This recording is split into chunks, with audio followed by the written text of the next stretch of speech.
Bonjour et bienvenue sur ma chaîne YouTube Kabibi Loba. Avec moi-même, Maman Kabibi. Comme vous savez ici, on parle des faits divers, on parle de tout ce qui se passe autour de nous, on échange, on commente dans le respect.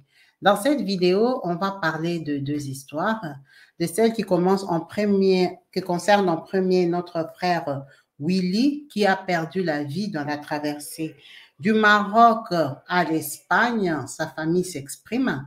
Et en deuxième partie, on va parler de cette jeune étudiante qui, elle, a perdu la vie à Durban après un rendez-vous galant. Merci à vous tous qui n'avez pas hésité à rejoindre la chaîne en vous abonnant et surtout à cliquer sur la cloche de notification pour être au courant des vidéos que je partage et surtout quand je suis en direct. Comme vous avez pu bien voir dans les titres, on va encore parler de cette histoire déjà, de ces jeunes filles à qui on fait confiance, à qui les parents payent les études, déploient toutes les forces moyens pour pouvoir les instruire, mais qui malheureusement sont tellement avides d'argent qu'elles décident de se prendre en charge seules. Alors, on va parler dans cette vidéo de Imani Twakweni, cette jeune étudiante de 20 ans qui, elle, a été retrouvée la semaine passée à Durban, exactement le 11 août, par les forces de l'ordre. Qu'est-ce qui lui est arrivé? Cette jeune fille était étudiante à l'université de pilotage à Durban. Donc, elle faisait des études de pilotage. Une fille très intelligente, âgée à peine de 20 ans, qui était dans sa deuxième année de pilotage. Alors, à la grosse surprise de ses amis étudiants, qu'elle a rejoint dans un bar. À leur table, Amani retrouve deux étudiants dans le bar qui se trouve à côté de l'université. Quand il la voit, il la reçoit. Salut, salut, tu es avec quelqu'un? Non, je suis seule. Elle est venue prendre un verre. Vu qu'ils se connaissent, ils sont de la même faculté, ils s'asseyent, ils commencent à boire et discuter. D'après les deux étudiants, ils disent qu'ils ont vu un monsieur qui était aussi assis à sa table 5 minutes après l'arrivée de Amani. Donc, le monsieur s'intéresse à elle malgré qu'elle est à table avec eux. Bon, ils l'ont trouvée culottée parce qu'elle pouvait être leur copine. Mais à leur grosse surprise, elle n'a pas hésité. Elle s'est déplacée. Elle est partie s'asseoir avec lui à sa table. Elle a commencé à discuter avec lui. Ils ont échangé. Ils ont commencé à rigoler et tout ça, ça s'est passé très bien. Elle leur a fait signe que moi, j'ai changé de table, je suis ici. Bon, eux tous, ils ont compris que le gars l'a accosté dans le restaurant. Ils l'ont laissé tranquille, ils ont passé la soirée. Alors, quand ils ont vu qu'ils avaient assez bu, ils ont décidé de rentrer sur le site universitaire. Ils viennent la voir pour lui dire, bon, salut, nous, on part. Elle leur dit, non, attendez, je veux vous déposer. Il dit, mais comment ça tu vas nous déposer? Non, non, le gars ici, il est très gentil, très sympa. Je vais prendre sa voiture, je veux vous amener à l'université au home. Ils étaient très surpris. Pour quelqu'un qui vient de te faire des avances dans un bar, il accepte que tu prennes ta voiture pour nous ramener à l'université. En tout cas, c'est un homme incroyable. Vu qu'ils avaient bu, ils ont accepté. Ils sont montés dans la voiture de l'inconnu, sans l'inconnu, sans ce monsieur-là qui n'a pas de nom jusqu'à ce jour. C'est Amani Twakweni qui les rentre à l'université, mais ce n'est pas loin. Ils lui ont demandé, tu le connais? Oh non, seulement comme je l'ai rencontré là, on a sympathisé, il est très cool. Bon, ils se sont dit, c'est les filles et leur connexion. Les deux étudiants restent au home, elle prend la voiture, elle rentre au bar. Et ils n'habitent pas dans la même chambre. Chacun fait sa vie. Donc, le lendemain, ils ne la cherchent pas. Alors que, qu'est-ce qui s'est passé quand elle rentre au bar?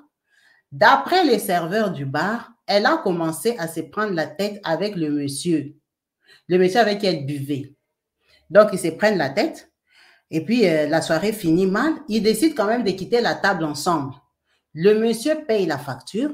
Ils sortent ensemble. Ils vont sur le parking du bar où il y avait des caméras. Donc, comme c'est la nuit, les caméras, ça voit flou, mais on voit quand même l'ombre des deux personnes et tout ça. La fille ne veut pas monter dans la voiture. Donc, le monsieur la pousse un peu, la brutalise un peu pour monter dans la voiture. Mais le monsieur part avec elle. Ça veut dire que la dernière image, c'est qu'ils ont quitté le bar et le parking ensemble. Dimanche, ses copines la cherchent, on ne la trouve pas. Donc, ils vont dire, hey, elle n'est pas revenue, elle n'est pas revenue. Les garçons disent, mais non, nous, on l'avait vue hier dans le bar. C'est bizarre, elle n'est pas revenue. On l'avait laissée avec un dragueur. Peut-être qu'elle a passé la nuit là-bas. Mais sa colocatrice est très, très inquiète parce qu'elle la connaît. Si elle devait découcher, elle allait la prévenir. Pour elle, ça ne tient pas. Elle va quand même à la police faire la déclaration que ma collègue, ma copine n'est pas revenue. Donc, on enregistre ça dimanche. Et le même dimanche, par hasard, la même nuit de dimanche, il y a quelqu'un qui va tomber sur le corps de Amani. Il va tomber sur son corps dans un passage à voiture, comme on appelle chez nous dans un tunnel, une petite rue isolée. C'est là qu'on va la retrouver et ce n'est pas loin du site universitaire. Donc, les forces de l'ordre comprennent bien que ça peut être la jeune fille que les gens sont venus déclarer ici. Donc, elle a été retrouvée dimanche. Dimanche, on l'enregistre. Lundi, les recherches continuent. On va au bar, on va demander. On voit comment le monsieur l'a forcé à monter dans la voiture. Quand on essaie de lui tracer par rapport à sa voiture et tout, on tombe sur lui. Il dit qu'ils avaient passé une bonne soirée. Elle était sous. C'est pour ça qu'elle refusait de monter dans la voiture.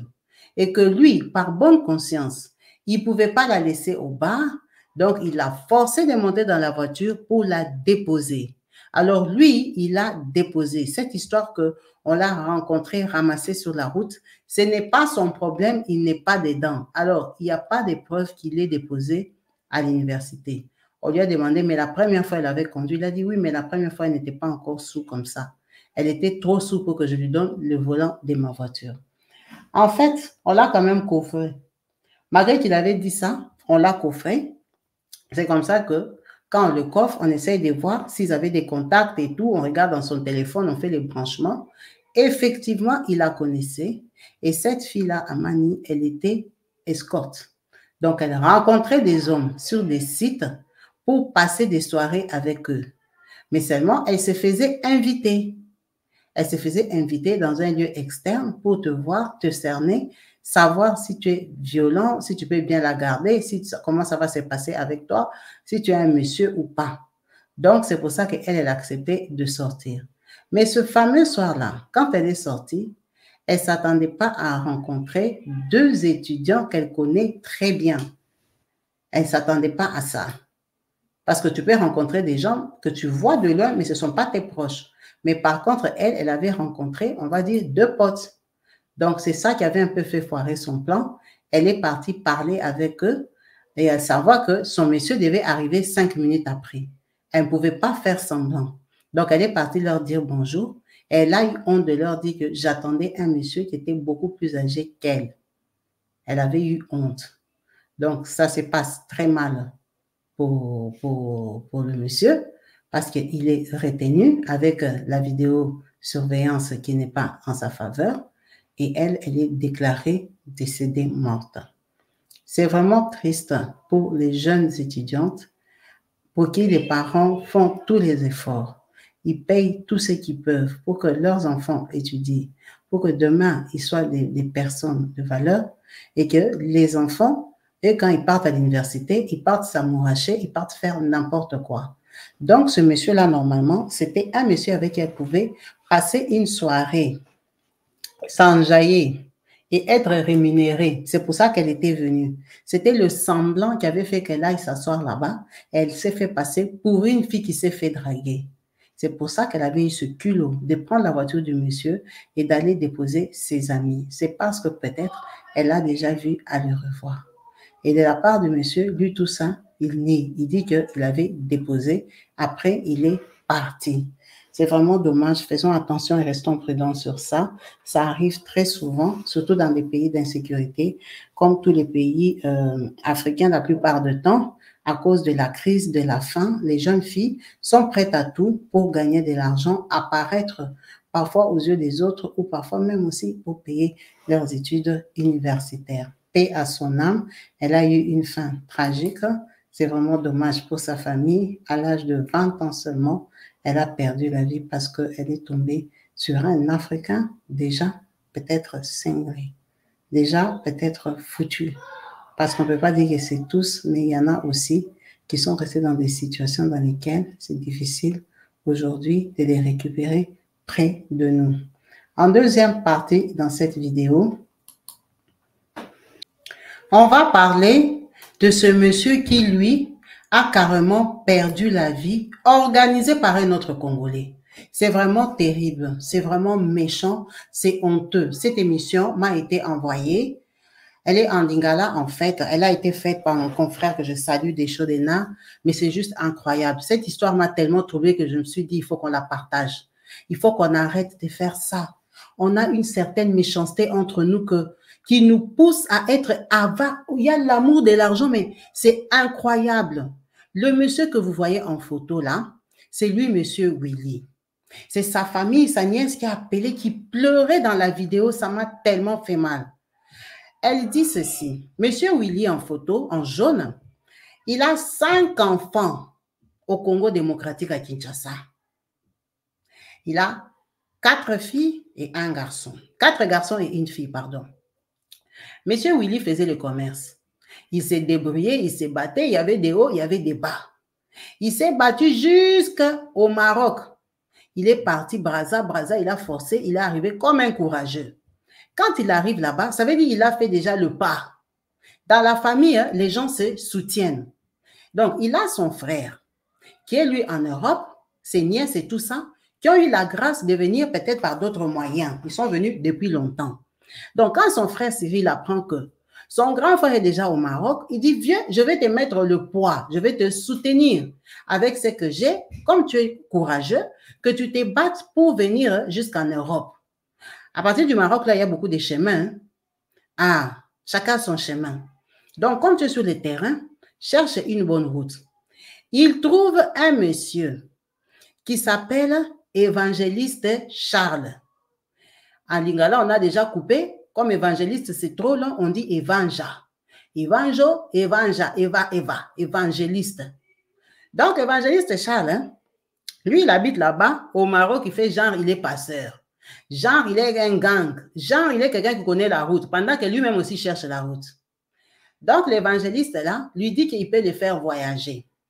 C'est comme ça qu'il prend l'argent que son frère lui avait envoyé, il donne à évangéliste. Évangéliste les roule. 2000 €. Évangéliste ne le fait pas voyager.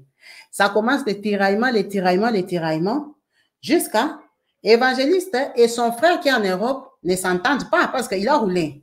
Il n'a pas fait voyager, il n'a pas de bonnes connexions. Il a des connexions où les gens tombent dans l'eau. Donc, il ne voyage pas. Évangéliste Charles, c'est celui-là qui est en photo. Je me demande même pourquoi il est évangéliste. Il s'est déjà décapé comme ça et tout. Il fallait même que M. Willy qui est décédé soit évangéliste. Parce que quand vous les regardez, c'est M. Willy qui a l'air plus sérieux. Mais celui qui est en bas là, avec les lunettes qui friment là, c'est lui l'évangéliste. L'évangéliste de 2024. Soit disant, il était frère. Donc, l'évangéliste ici, il se gâte eux deux. Lui, l'évangéliste, il a la dette de M. Willy. M. Willy reste, il se débrouille, il se renseigne. Finalement, il vient trouver une autre route. Son frère lui envoie encore 2500 d'Europe, non, pour trouver la route pour venir. Évangéliste, vu qu'il a sa dette, il lui dit non, moi, j'ai la route des Sénégalais. Lui, M. Willy, connaît aussi les chemins des Maliens. Vous savez, Sénégalais, Maliens, on les confond. En fait, quand ils sont ensemble, on ne différencie pas parce qu'ils ont un peu la même culture. Ils sont musulmans. Donc, on les appelle les Ndingare, les Ouar. Donc, il dit, eux, ils ont une connexion sûre. Les gens partent, les gens arrivent en Espagne. Lui, M. Willy, dit, il va prendre la connexion là. Évangéliste lui doit de l'argent. Il lui dit, la connexion là, prenons que c'est 4 000 € ou 5 000 €. Viens, moi, j'ai une autre connexion d'autres Sénégalais. Toi, ta connexion est chère. Viens, moi, j'ai une connexion moins chère. Déjà, j'ai ta dette. Je vais donner l'avance. Toi, tu vas ajouter seulement 2000 €. Vu qu'Évangéliste a sa dette, on ne sait pas par quelle magie, il a accepté. Il a accepté, ça lui faisait garder un peu d'argent. Parce que la connexion que lui, il avait, il allait tout payer. Donc, comme évangéliste a sa dette, il lui dit, non, mon frère, j'ai entendu que tu veux partir avec les Ouara, avec les Maliens. Moi aussi, j'ai des Maliens qui font ça. Les Maliens là que tu vois, je les connais.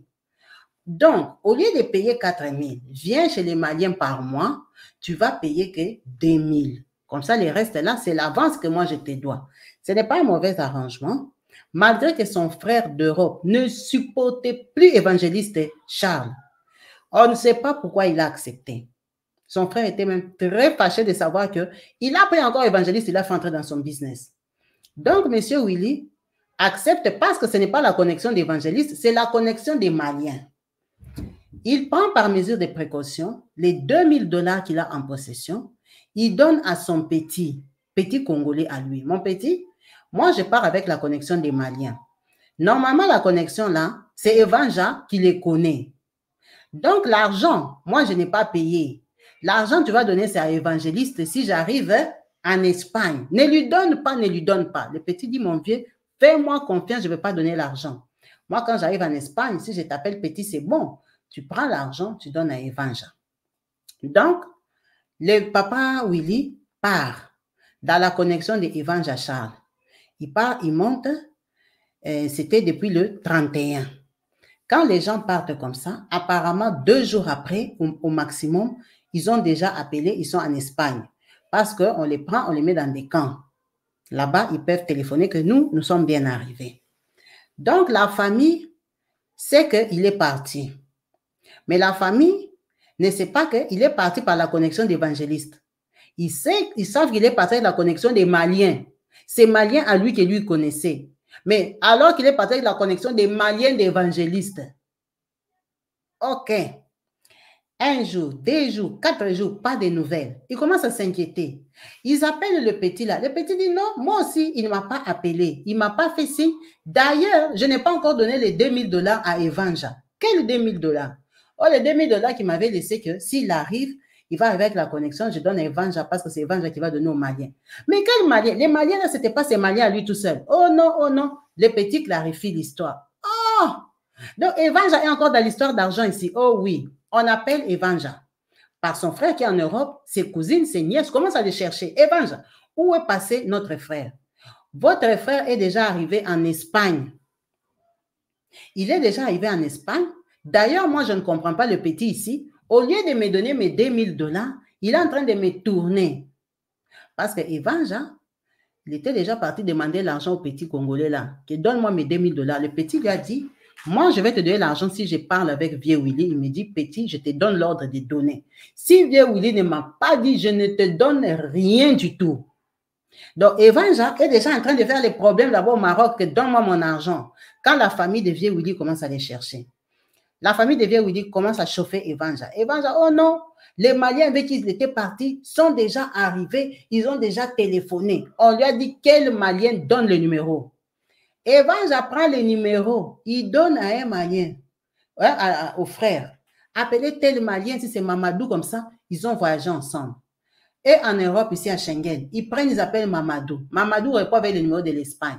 Allô, oui, oh Mamadou, nous sommes la famille de Willy et tout et tout. Il dit Willy? Il dit oui. Dans votre convoi là, il dit non, nous dans notre convoi, il n'y avait pas de Congolais. On dit mais non, il dit nous sommes venus, il n'y avait pas de Congolais dans notre bateau. On rappelle Evanja.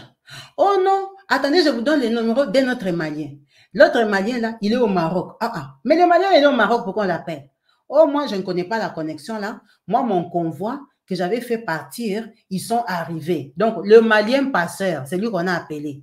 On lui demande, mais monsieur Willy, dit, moi, dans mon convoi, les gens que j'ai fait voyager, il n'y avait pas de monsieur Willy. On lui dit, mais non, il est parti tel jour. Il dit, oui, exactement. Les convois sont partis le 31 juillet. C'était 3 convois qui étaient partis officiellement, que les caméras avaient filmé ou comment. Je crois qu'il y a une connexion au Maroc que quand vous démarrez, le Maroc sait que vous êtes parti. C'est tracé. Et c'est pour ça que quand vous tombez dans l'eau, on appelle l'Espagne. On sait qu'il y a 3 convois. Les gens de l'Espagne viennent vous chercher dans l'eau. Donc, ça les complique. Maintenant, il fait quoi? On cherche la maman présidente des Congolais. au Maroc. Vous voyez que la famille commence à se battre dans tous les sens pour avoir les nouvelles. On vient de tomber sur la dame là qui est responsable des Congolais. La dame appelle en Espagne parce que eux maintenant, comme ils sont sur le terrain, ils savent qu'en fait, il y avait 4 bateaux qui étaient partis, 4 dinghy, 4 ballons à air là, qui étaient partis en Espagne. Ils savent. Mais le 4e n'est pas parti d'où les 3 autres étaient partis. Ils avaient démarré leur bateau aussi de leur côté, si c'est bateau qu'on va appeler, leur dinghy, leur canot. Ils ont démarré ça ailleurs. Mais eux, en tant qu'étrangers, ils savent très bien que c'était parti 4. Et ils savent très bien qu'un n'est pas arrivé. Parce qu'en Espagne, on a ramassé les gens des 3 bateaux dans l'eau. On n'a pas ramassé les gens des 4 bateaux. Donc, le bateau là, ou dinghy là, dans lequel leur oncle était monté, et c'est lui qui n'est pas arrivé parce qu'il n'était pas dans les radars, il n'était pas dans les caméras, on ne savait même pas qu'ils étaient dans l'eau. Donc, même s'ils étaient tombés, personne n'a vu qu'ils étaient tombés. Donc, on n'a pas pu les repêcher. Tout ça à cause des fausses connexions. L'avidité de l'argent. Aimer l'argent à ce point. Exposer une autre personne. Mettre sa vie en danger. La famille a commencé à appeler les Maliens au Maroc, Maliens en Espagne. Malien ne connaît pas Papa Willy. Papa Willy est porté disparu comme ça. Pendant que lui, il était déjà au courant. Il était déjà au courant que leur bateau avait chaviré, qu'ils n'étaient pas arrivés à destination. Que sur les 4 qui étaient partis, le bateau qui n'était pas arrivé là, c'était eux. Mais malgré tout ça, il essayait quand même de collecter l'argent. De prendre l'argent. Et Vanja Charles, c'est quel état d'âme, c'est quel cœur. Comment sacrifier ton ami comme ça? Quelqu'un qui a une charge, qui a une famille, qui cherche la route pour survivre avec sa famille, qui se bat, qui est prêt à affronter. Toi, tu vas l'accompagner dans une cargaison, dans un circuit que tu sais que ça ne va pas donner. Pour 2000 €, est-ce que la vie de quelqu'un vaut 2000 €? Est-ce que la vie de quelqu'un vaut 2000 € pour l'embarquer dans un truc que toi, tu sais, ça ne va pas marcher? Pourquoi nous avons cet état d'esprit-là? C'est l'Africain qui sacrifie l'Africain. Pourquoi les gens aiment faire des combines qu'ils ne maîtrisent pas? Les business n'est pas donné à tout le monde. Si tu n'as pas la connexion, tu n'as pas la connexion. Pourquoi se faire passer pour un homme d'affaires quand tu sais que tu n'as pas de connexion? Ce n'est pas tout le monde qui fait des affaires dans la vie. Si tu veux être connu pour être quelqu'un qui fait ce genre de business, mais il faut trouver de bons business. Il voulait prendre sa route avec les gens qui connaissaient, aller emballer quelqu'un dans une histoire ni tête ni queue. Sa famille aujourd'hui est en train de pleurer sur les réseaux sociaux. Mais des business comme ça, est-ce qu'il y a des preuves? Sans preuves, c'est des choses de bouche à oreille. Ce n'est même pas légal. Le pauvre, il a perdu la vie comme ça dans la Méditerranée.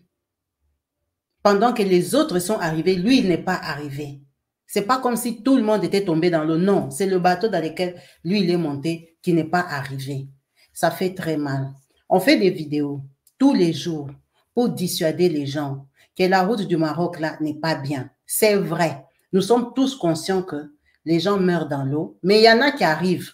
La preuve est que vous avez vu, les 3 autres bateaux ou cargaisons, là, les gens qui sont montés, ils sont partis, pas dans la voie officielle, mais sur le tronçon, le trajet sur lequel il y a les radars, sur lesquels on peut les voir.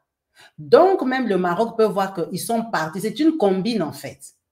C'est une combine, on sait que vous êtes monté là, on va vous voir, mais on ne va pas vous suivre. On va vous laisser partir. Quand il y a un problème, eux-mêmes, ils vont signaler les gens de l'Espagne, parce que les gens de l'Espagne aussi vous voient. Mais on sait qu'il y a tous plusieurs départs de l'eau. C'est la mer, c'est grand. Les gens partent de partout. Donc, ceux qui partent dans les angles où il n'y a pas les radars, c'est eux vraiment qui disparaissent. Parce que côté Espagne, ils ont même dit, ça ne sert à rien qu'on aille chercher. Ils vont chercher où? Ils vont retrouver ni le petit bateau, ni les corps. C'est pour ça qu'il y a beaucoup de gens qui tombent dans la Méditerranée. Donc, il y a des bateaux et qui prennent les gens qui ont espoir qu'on viendra les ramasser. Donc, ils savent qu'ils ne vont pas arriver. Dans les dires de sa nièce, elle dit même que Leurs bateaux là ou leurs dinghies, leurs trucs plastiques là, parce que ce sont des trucs plastiques sur lesquels on met des moteurs. Leurs trucs là étaient déjà troués au départ. Donc, c'est parti combien de minutes? Bon, peut-être ce n'était pas troué, mais ce ne sont pas des choses solides. Ce sont des trucs en plastique sur lesquels on colle des moteurs pour faire traverser les gens. C'est juste terrible. C'est horrible. Ce qui me chagrine encore est que l'argent venait d'Europe. Parce que tous en Europe, nous savons qu'il y a des gens qui tombent dans la Méditerranée. On les voit à la télé. Mais si les gens continuent à sponsoriser leur famille pour faire la traversée, c'est parce que justement, il y en a qui arrivent. C'est parce qu'il y en a qui arrivent. Les 3 autres bateaux sont arrivés. Donc, les gens arrivent. Mais il ne faut pas oublier que cette voie-là, c'est 50-50. C'est 50-50. Tu n'es pas sûr d'arriver. C'est un coup de chance et de destinée. C'est 50-50. C'est trop des risques. C'est trop des risques. C'est vrai qu'on veut aider nos frères. Mais la traversée du Maroc, là, je crois qu'elle est plus dangereuse que la traversée de Turquie. Ça, vraiment, la façon que les gens tombent sur le chemin du Maroc, là, je crois que ça double la façon dont les gens meurent sur le chemin de Turquie. C'est vrai que ce n'est pas un chemin facile. Il y a des gens qui arrivent, mais c'est dans quelles conditions? Maintenant, imaginez les ressentis de son frère qui, lui a envoyé l'argent pour venir et maintenant son grand frère n'est pas arrivé. Comment il va culpabiliser? Il va se demander, j'avais bien fait, j'avais mal fait. Pourtant, c'est l'argent pour lequel il a travaillé. Hein? L'argent en Europe n'est pas facile. Donc, tu prends ton argent que tu t'es battu pour avoir, tu donnes à ton frère et ça mène ton frère à la mort. Est-ce que vous savez un peu comment la famille ici en veut à ses papas Charles ici, Evanja Charles? À quel point ils lui en veulent? Détourner la route de quelqu'un comme ça, aller le mettre dans un faux business. Parce que les gens ne pensent qu'à leur gueule, ne pensent qu'à leurs intérêts. C'est très, très méchant. C'est très, très méchant. Arrêtez de sacrifier vos frères. Tu n'as pas la voie, tu n'as pas les chemins, tu n'as pas les business. Tu ne fais pas. Les gens le font quand ils te prennent par avion. Les escrocs quittent l'Europe, ils partent escroquer les gens au Congo. J'ai la route pour t'amener en Europe. Donne-moi 4 000, donne-moi 7 000, donne-moi 8 000. Je vais te faire les démarches, je t'amène en Europe. Ça, au moins, c'est de l'escroquerie. Tu as escroqué l'argent. Mais tu n'as pas pris quelqu'un, tu le mets dans l'eau quand même. Tu ne peux pas prendre quelqu'un, le conseiller de prendre un mauvais truc. Tu sais très bien que si ça gâte, c'est la mort. Ceux qui vont escroquer les gens en Afrique, quand même, ils escroquent l'argent. Ils n'escroquent pas la vie. Ils ne te mettent pas dans une situation où tu peux perdre la vie. Ça, c'est très grave ce qu'il a fait. Il a induit en erreur. Il a induit en erreur pour ses intérêts, les intérêts de combien? Et ce qui est grave, il veut quand même récupérer les 2000 pendant qu'il sait que le monsieur n'est pas arrivé à destination. C'est quel état d'esprit ça? Ayons un peu de compassion. Ayons un peu d'amour les uns pour les autres. Le dehors n'est pas facile. Pour que quelqu'un laisse sa femme et ses 5 enfants, c'est qu'il a la détermination de réussir la vie. Comment tu peux enfoncer ton frère congolais dans un pays étranger comme ça? Lui donner un faux business. Cette histoire m'a fait tellement mal au cœur que je me suis dit non, il faut la retranscrire pour continuer à éveiller les consciences. Que les gens arrêtent de penser que l'être humain a encore de la compassion, que le frère noir aime encore son frère noir. Il est prêt à tout. Prêt à tout pour des miettes d'argent, que ce n'est pas l'argent pour lequel tu as travaillé, l'argent que tu essaies de négocier dans les business. Donc, lui, le frère Evanja ici, pour lui, la vie de Papa Ouli n'avait pas de valeur, quoi. Donc, il a joué avec la vie de quelqu'un. Est-ce que vous vous rendez compte? Et il joue avec la vie de combien de personnes comme ça? Combien de gens il a induit en erreur? Restons prudents.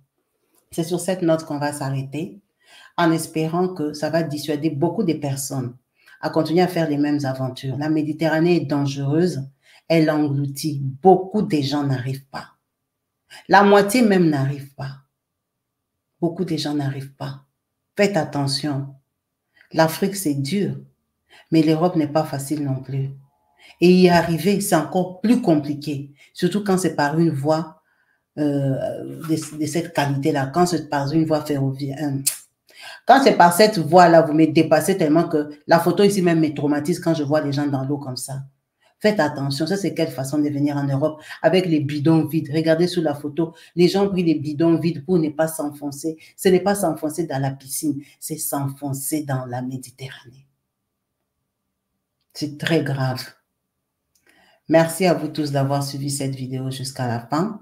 En espérant vous retrouver prochainement branchés et connectés sur ma chaîne YouTube Kabibi Loba. Peace and love chez vous. Bye. Où l'élégance africaine rencontre l'artisanat exceptionnel. Rainbow Treasure from Africa est une marque qui valorise l'artisanat africain et offre un bout d'Afrique à travers le monde. Chaque objet Rainbow est soigneusement fabriqué à la main avec des artisans talentueux, utilisant des techniques ancestrales transmises de génération en génération. Nos artisans mettent leur cœur et leur âme dans chaque création, offrant ainsi des pièces uniques qui racontent une histoire. En achetant chez Rainbow, vous soutenez les petites communautés africaines et participez à l'économie locale. Première collection, nous commençons par le Kenya. Nos produits allient tradition, modernité et commencent par des bijoux en laiton de haute qualité et des peintures Maasai du Kenya.